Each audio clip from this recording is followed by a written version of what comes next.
Hello, everyone. Hi, and welcome to Rec Chat. We're excited to talk to you all today about taking collegiate recreation virtual. Joining me today is part of the Rec Chat committee, so I'll let them introduce themselves, and then we'll get a little bit further into some of the instructions for how to participate. Hi, everyone. My name is Max. I am coming to you from Swarthmore College via Havertown, Pennsylvania, as I'm working from home, and my dog might possibly jump in screen at some point. So just give you a fair warning of that.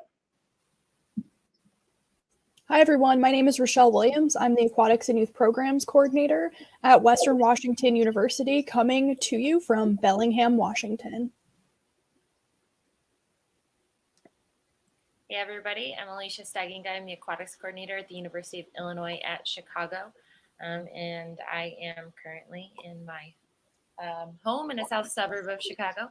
And kind of like Max, I have a dog, and right as we were going live, she decided to have a barking spree. So there's that. And then my infant son is currently napping in the room next door, and he's going to wake up any minute. So we're going to have fun with this, guys. And I'm Stephanie Calhoun. I'm a coordinator for competitive sports at West Virginia University, currently in Morgantown. So I'll be walking us through some of the questions today. The committee will get a chance to answer them, but we'd love for you to tune in and interact with us as well on Twitter. So be sure to follow the RecChat hashtag, ask us questions, give your input to the questions we're asking, and just engage as best you can. So we'll go ahead and get started with the first question, and it is, how can you be the best professional and develop as a professional while working from home?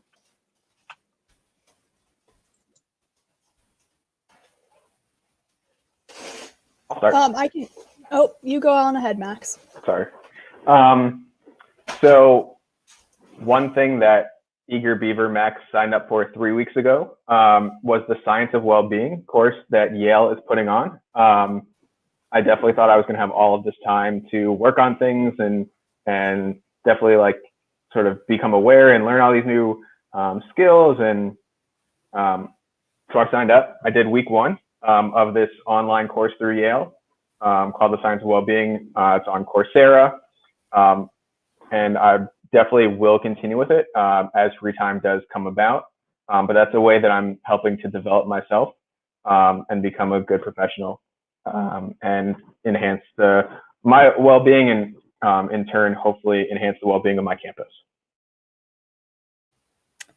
I have been listening to the Before Breakfast podcast, and it gives 5 to 7 minute tidbits every morning, and that helps me get into a work mindset as I walk from my kitchen to the corner of the living room I have taken over.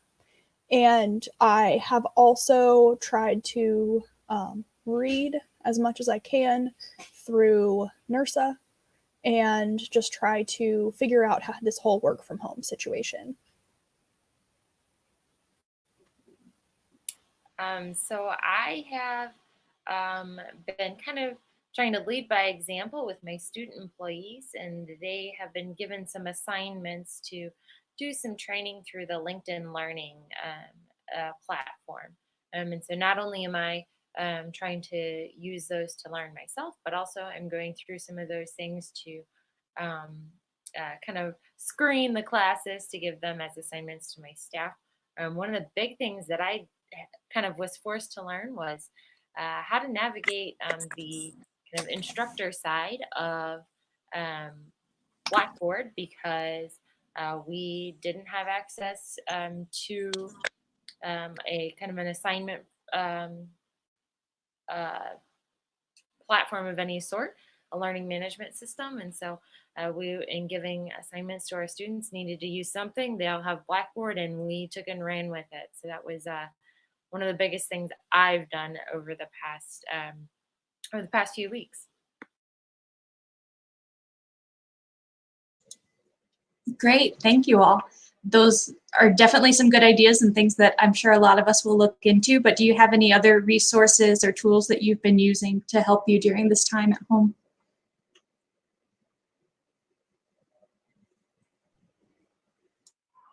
Yeah, I know so I oversee the recreation wellness program at Swarthmore College. So with having my feet in different buckets, my hands in a lot of things, I've been a part of two different great Facebook groups. One is called Collegiate Fitness Directors, and another one is Collegiate Recreation Sport Programs Administrators. And I know that these two links will be posted to our Twitter page. They've been really great to share ideas. I know in this time of distance programming, we're trying to be innovative with what we're doing. And it's good to share ideas and see what else is going on and what people are doing. So we don't try to reinvent the wheel. We just try and keep the machine going. So folks from across the country have great ideas of what to do during these times, and everybody has been very willing to share what they're working on and what they're how to improve their programs. And I have, much like we're not trying to reinvent the wheel here, I have tried to attend as many of the NERSA roundtables, virtual roundtables, as possible. And I have been hosting them for aquatics on Wednesdays. And aside from hosting, I've also been able to, again, like I said, attend and really read the chats and see how I can take ideas that people have already inputted, because everyone's at very different stages in their response as far as alternative programming and coping mechanisms and all of that stuff, and see what I can take and make my own and adapt to my current situation and what I am doing here.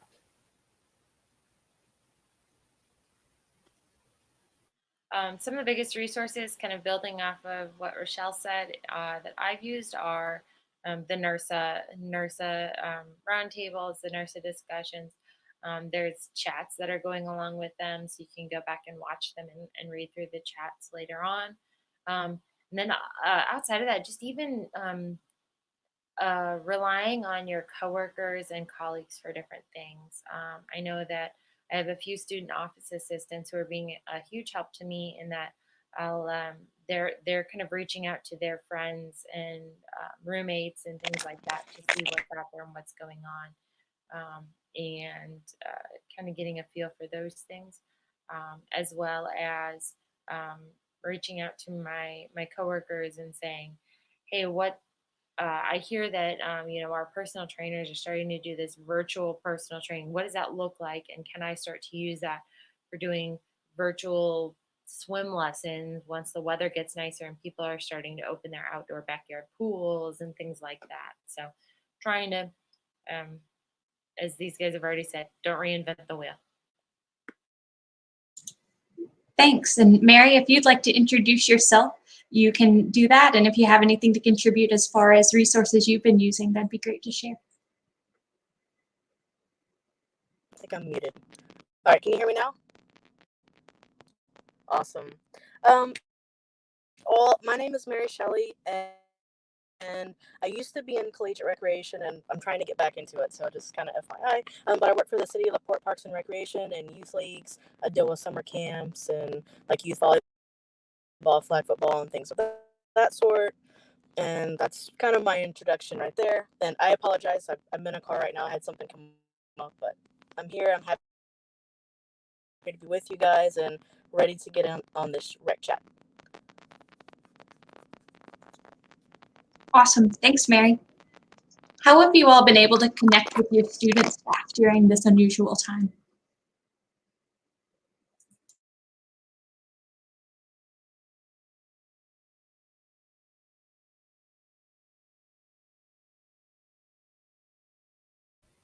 So for me, I have been hosting kind of like drop-in office hours once a week where I'm letting everybody know, hey, I'm going to be on Zoom from 1 to 3. And if you want to hop in and say hi and just kind of check in with me and let me know how your day's going and what you're struggling with. And I've had a really good response from that. I've also been putting probably 2 to 3 polls a week in our group messaging system, Band app, just to be like, hey, what are you watching right now? What are some things that you are like, what are some things that you're struggling with? How can we help you? And that's how I've been able to try to remotely connect with my student staff. I've been talking with my student staff every single day. So one really awesome thing is that UIC, we are still paying our student employees. And so kind of to do this, we are giving them assignments. And I kind of talked about that in the first part, but they have to do an assignment of some sort to kind of earn their paycheck. So my staff personally, they have to send me an email checking in for their shift. And then they also have to complete an assignment in Blackboard for each shift. Now, their shifts are normally an hour and a half to 2 hours long. Their assignments take somewhere between 45 minutes and an hour. So it's a little bit less work than they'd be doing if they were actually in person, at the pool guarding. But they definitely have a bunch of things that are going on with that. They're checking in. We're talking all the time. I've been doing one-on-one Zoom meetings with each of them, kind of trying to get in a direct conversation with each of them to see how they're doing. It's been really interesting doing that, to see the things that they are struggling with, being home. Maybe they don't get along great with their family, or maybe they're just really struggling to find a purpose with for everything that's going on, and just having those conversations. Having conversations with students who are currently directly affected by the virus, and how all of that is taking place as well. One other thing is that right now, a lot of is that time for me that a lot of my students are finding out whether or not they're getting into certain grad schools or nursing programs. I know UIC just handed out their nursing program applications within the past couple of days, and so I have students who are elated that they got in, and I have students who are rock bottom because they didn't. So um, having those conversations one on one, and checking in with them, sending them a text, those kinds of things, I found has been really, really helpful. Rochelle, I am totally stealing your office hours idea. I think that my staff are really going to like that. So I'm totally taking that one. That one's going to start happening. We're doing some similar things here at WVU, what's been mentioned, office hours. I'm going through my list of staff and trying to check in with them, whether it's FaceTime or a text or a phone call, just seeing how they're doing, similar to what Alicia was saying. We've also tried a few different challenges to try to engage them a little bit. So we've gotten, while they're not necessarily staff, we have our club sport officers doing challenges on social media, or we're doing an internal trick shot challenge for the staff where there's going to be separate prizes and things like that. So just trying to find creative ways to make them feel engaged that's more than just having a conversation, also adding some challenges or things to make it fun as well. Alicia has alluded to it a little bit, that she currently has students working, but how are y'all having students work? Are you able to pay them at this point? If so, what does it look like? I'll start off here since I was already talking about it, and just kind of give a few more details. So we are paying our staff according to the regular schedule. So I'm referring back to what my spring schedule was going on. They are required to check in for each shift, and they are required to do an assignment for each shift.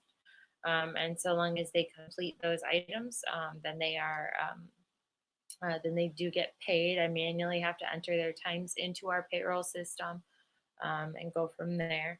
I have some students who don't check in or don't do their assignments, those kinds of things. It's kind of like a missed shift, right? They don't get paid for that shift, and we have a conversation about it and those kinds of things.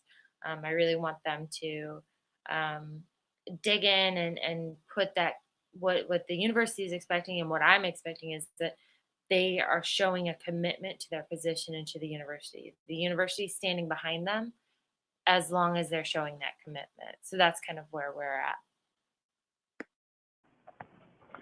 Something unique that we're doing at Swarthmore College, or may not be unique, So any student employee who is a work study student is getting paid an average of their weekly pay from the spring semester, and they're getting paid without an expectation to put in any work hours for it. So this is just to continue with their work study allotment as part of the program.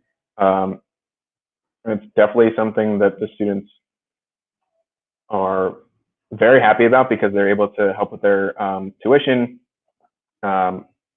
compensation, and it also shows that the college is committed to making sure that they're able to have the funding to continue with their tuition, encourage them to spend time working on their academics, and not sort of feel bogged down by needing to put in additional time for their employment. But also, there are certain positions where if they're deemed essential as a student employee, they can be working outside of the hours, and it can be in addition to their work study position, so they can get that extra funding. I had some group exercise instructors running remote classes for the campus over the last few weeks, so that's something that has been great to get our students some additional work. And I'm on the complete opposite end of the spectrum here, where we are not allowed to pay any of our student staff for anything. And we are also not allowed to have students volunteer for positions that they would be getting paid for. So for instance, if a Group X instructor wanted to volunteer their time to lead a virtual class, they are not allowed to do that. So that's been interesting to try to continue to connect with people when we are not able to offer them any of those opportunities. The two things that have come out in the last couple of weeks is that if we have like unpaid interns, which a few of us have, people through academic programs that are interning with us, and if we have work study, we are able to give them tasks to complete and have a little bit of help, which is pretty useful for things like social media, because I am not good at graphic design. Awesome. Thank y'all.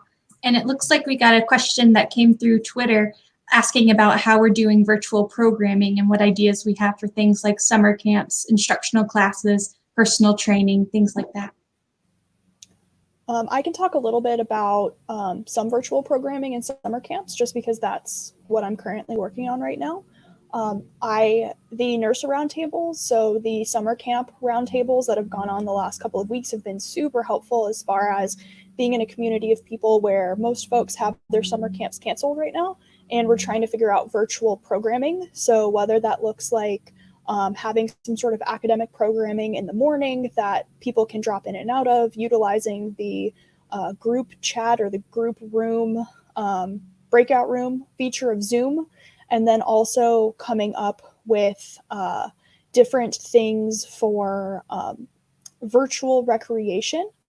So whether that be a subscription box type thing for a summer camp, so we have people may or may not pay a fee and then be shipped or be able to pick up supplies and games and things like that for our weeks, figuring out if we can do virtual trivia, and just really trying to explore what we can offer virtually. And then I'm also in aquatics, and so figuring out how we can modify land programs to fit our aquatics needs, such as a 100-mile club that people would normally do for running. We can send that out for swimming, but have people either do open water swimming, running, walking, biking, try to create dry land workouts. Like I bought a kiddie pool recently, and I'm going to start doing kiddie pool challenges and posting that on our aquatics Instagram. So really trying to figure out what land-based stuff we can modify for virtual programming.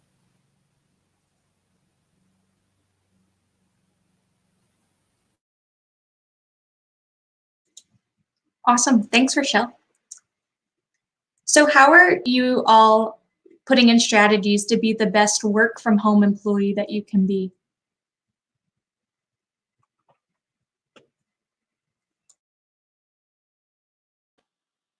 I have a pretty quick and easy one here.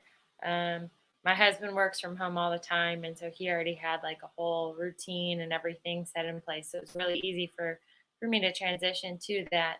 But the biggest thing that we did was the room I'm in right now is normally a bedroom, and so we took a bed down, pushed it up against the wall, and put a desk in here. So I have a strict office space where my computer is set up regularly. And that I always come back to this space for my office rather than trying to do it from the lazy boy or the couch or the kitchen table or whatever. I have an office where I can close the door if I need to.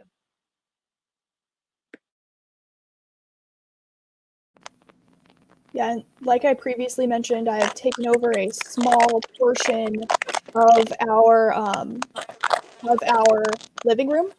And so now I have a dedicated desk space, and I have certain I have kind of pictures, and I've like really worked to set my space up as a dedicated office space. And I also put like work clothes on before I go to my office space. So I try to put like I'm wearing a dress right now. Really try to make sure that I'm putting like actually getting dressed for work and like going to work, even though it is the corner of my living room.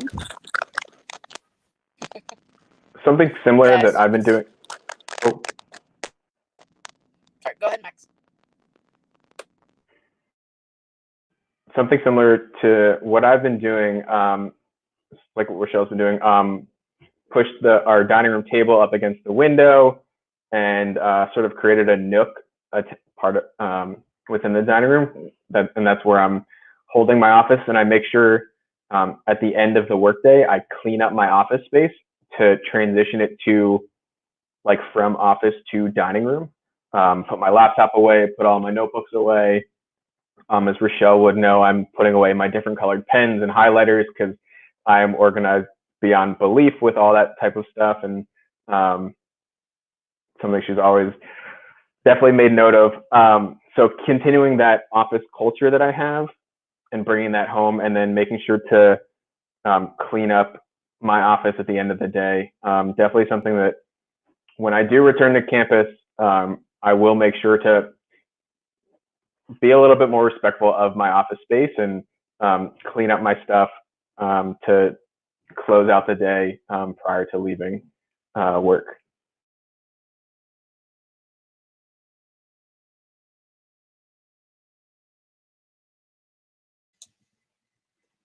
Awesome. Yeah, I think that's all really good tips. It looks like we got another question that came through Twitter, and it's a really good one. It's, what have y'all done for Student Worker Appreciation Week, which is going on right now?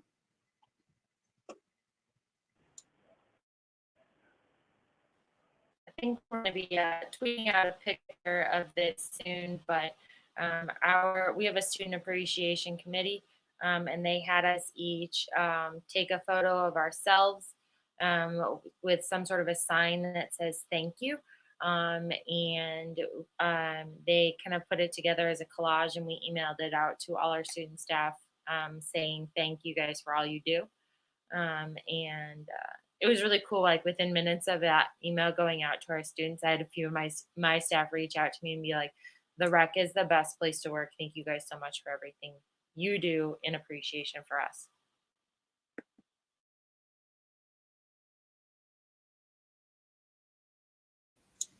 Yeah, and we're in the process of doing something similar, where we're putting together little video clips just saying thank you to everybody, and then we will put together some sort of montage for everyone and have that to them by the end of this week.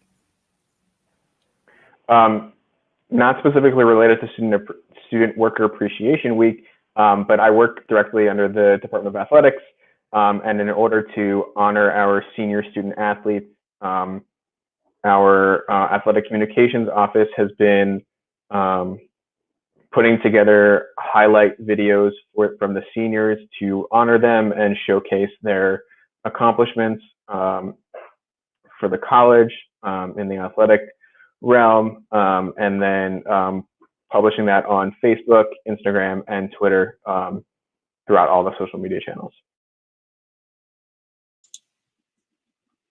All of those are wonderful. I love that even though we're not with the students, we're still able to find ways to connect with them and show them that we appreciate them. So those are great ideas. Thanks. So with so many people working from home now, how are you avoiding conflicts, managing schedules, and completing daily tasks, both in your professional and your personal lives? So I know NERSA has put together a few awesome virtual roundtables. One is working from home with kids, working from home with parents. And also it's important to remember that there are some who are working from home alone. And I know that's going to be a session later this week. But something that I've been doing is doing like a daily check-in with I'll call her my coworker, my wife, and my dog Vegas, who is also my coworker. So we're aware of when breaks can be taken to walk the dog, when is a good time to, when should we be starting our days, when are there important meetings that we need quiet, and then what are times when we can work like sort of in like a cubicle type setup, both at the dining room table, to sort of have that person-to-person interaction during the workday.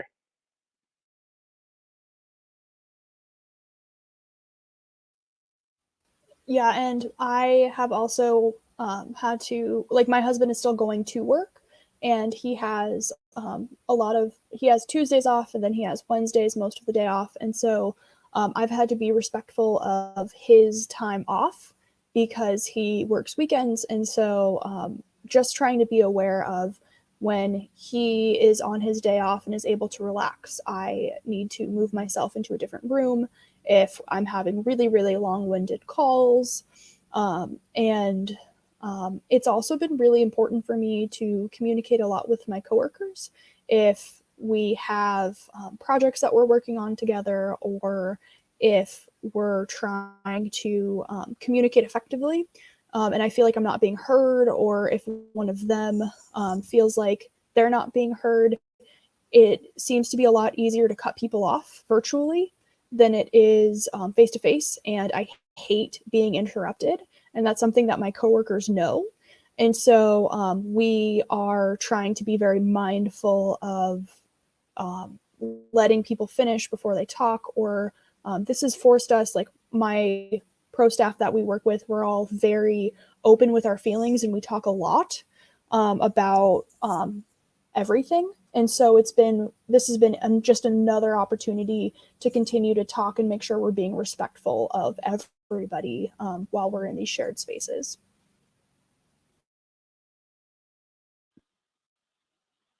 Yeah, I definitely can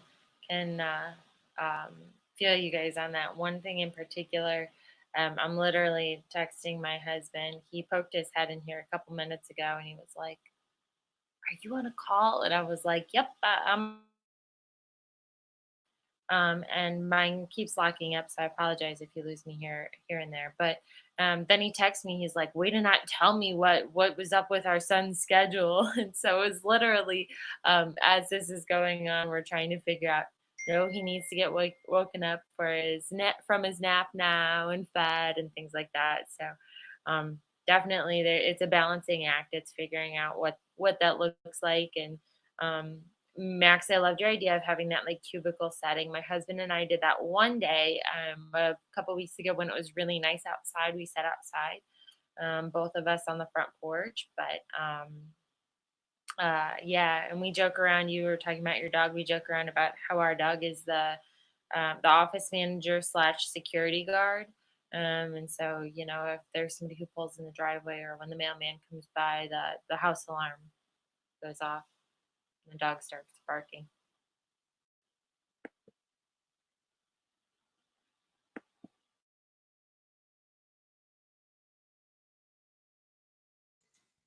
Yeah, those are great. And it may seem pretty simple, but something that I've been doing is trying when I start a call to ask people how they're doing. So it seems really small, but when you're virtual rather than seeing them in person, you have a harder time reading body language and things like that. So giving people a chance to be able to talk about, I'm having a really rough day or whatever is going on, then I know that I can be a little more understanding of that when it comes to the work stuff that we have to accomplish that day.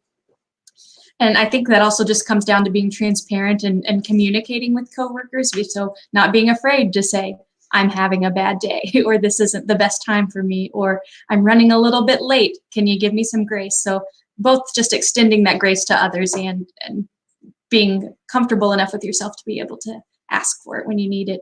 It seems small, but I think it makes things a little bit easier. So moving on to our next question. How have your day-to-day operations changed since working at home? What do your days look like? So talking about or thinking about well-being and sort of quality of life stuff, now without having to have a commute, I mean, it's walk down the stairs, open up laptop, log on. I can sleep later. So that's definitely a positive that has come out of this. And also my dog is getting walked definitely more than he would have with me working in the office. Being able to get outside a bit more,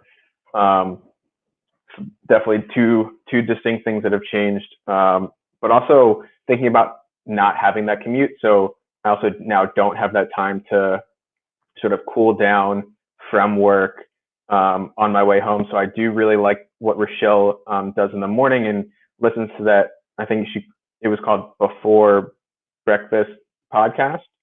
So maybe if we can get a link to that podcast tweeted out, I think it's definitely something really cool. And I might start doing that on mornings where I just don't wake up in the right mindset to get to work that day.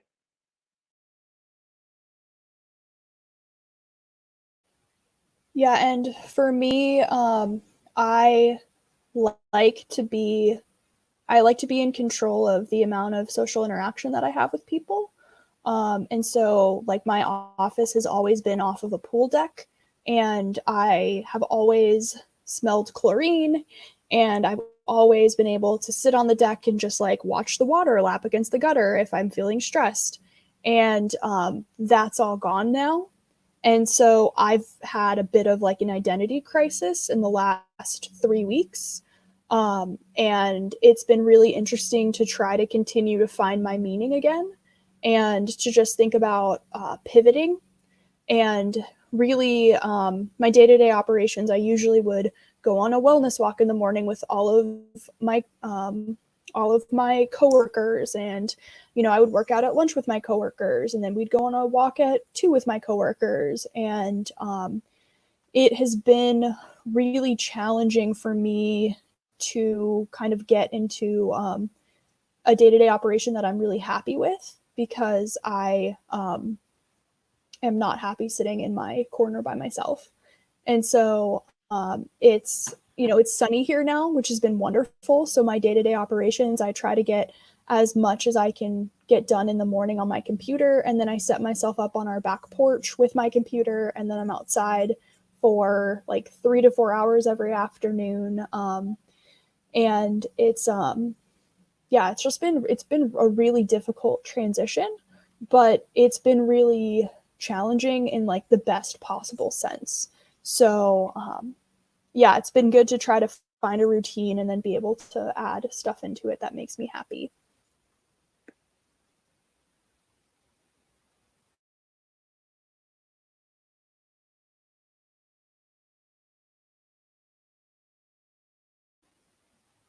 Mary, do you want to go ahead?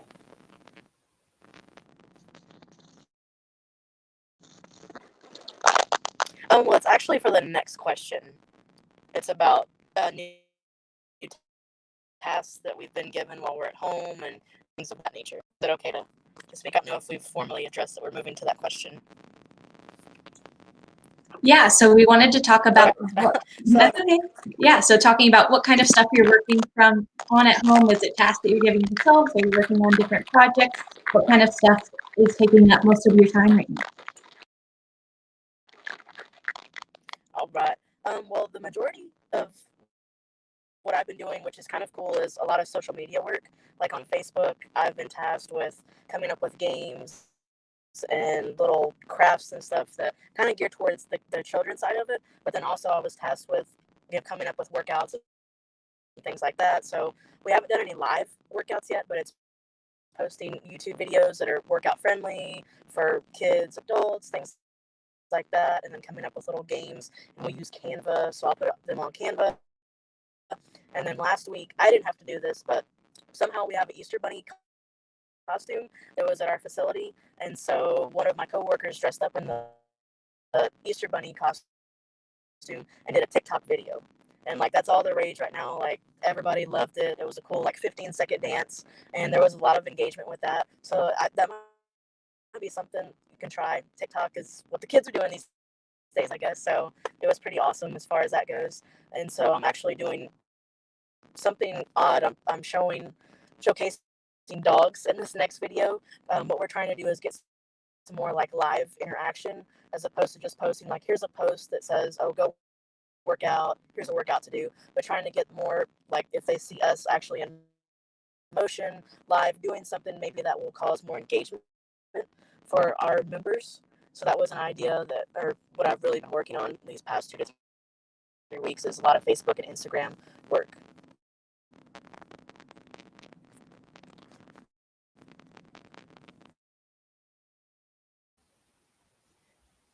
That's awesome. So for me, like my whole programs, all of my programs have completely shifted because I typically have a pool and I have people. And so now it is figuring out what alternative programming looks like for the pool people and trying to make sure that they have a place to feel heard and to feel like they have their niche. I am working on a lot of alternative, like American Red Cross stuff. And I've also been looking into a lot of the like professional development stuff that we can really kickstart for fall and winter of next year for our staff. So we're trying to plan out as much stuff as we can for when we're back in session. And I feel like it's been a really great kind of push to figure out what our social media means for our following, and then also how we can best serve them in the capacity that we currently have.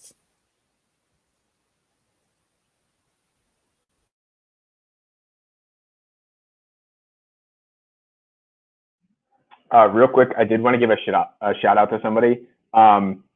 Amber Graham said that she is getting up and moving every 30 minutes, either walking, stretching, or climbing the stairs. She's in a third-floor apartment, so her absolute goal is to get 10,000 steps a day. At least it's really important to stay moving. I know a lot of us, when we were on campus, we would have meetings up and down a hill or across campus that we would walk to, bike to, skateboard to, anything like that. So in this time when we are working from home, it's important to stay moving. I know, like during my lunch break during the day, I would go work out or go play basketball. So trying to figure out that time for self-care to improve my physical well-being has definitely been a little bit of a challenge, but something I have been working with and working on, and the different resources available of the free on-demand workouts have been fantastic. Anything I can find on YouTube has been great. And I have seen that there, for those swimmers out there, and I'm sure Rochelle's seen this, there's a YouTube channel for dry land workouts, which is really cool. And I can't wait to see your kiddie pool videos and challenges. I think it'll be absolutely hilarious. So just want to jump in here with a few things. I have been just trying to take on the changes in what I'm doing now that I have to manage all these assignments and things like that I'm giving my students. One of the interesting pieces there is that one of my goals for this year was to create some of our onboarding process as some assignments in Blackboard. So this just kind of sped up that process and that goal for me, which was really, really cool. And Max, I know you did a shout out to Amber. So my sisters and mom and I all have started doing Fitbit challenges to make sure that we are trying to keep up our exercise. I used to have a mile walk each direction as part of my commute, and that's out the window now. So I appreciate the extra time I have home and I get to spend with my son, but I miss my mile walk.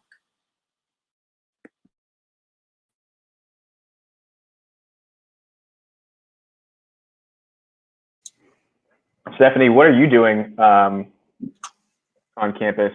Have you been assigned any projects or any program that you've been doing for West Virginia? Yeah, so we are doing some of the virtual things that some other folks are doing with intramural sports. And then, like I mentioned earlier, trying to engage clubs by having them interact on social media and things like that.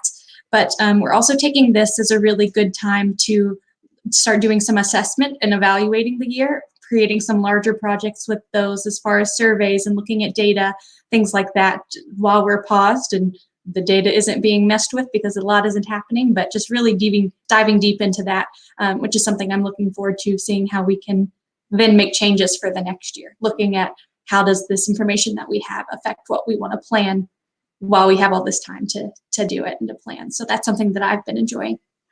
Awesome. So something that definitely took up a lot of time in the first 5 to 8 days of being work from home was I oversee our physical education program on campus. It's a graduation requirement to have participate in 4 classes for physical education. So I had to work to transform this program that was an in-person participation based to now remote learning participation based. So that was definitely a big project that I took on at the beginning of this work from home life. And now it's just trying to take my typical spring programming and make that virtual. And it could be with esports, or I took the lead. I took an idea from Scott Flickinger, and I'm doing a Words with Friends League on my campus. That's going to start on Friday. It'll be a sort of a group play, individually grouped into a group.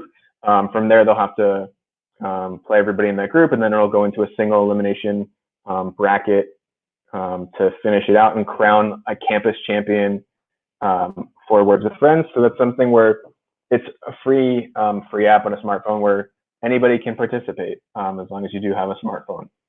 So just a few things that I've been doing to sort of keep the community going while we are at a distance.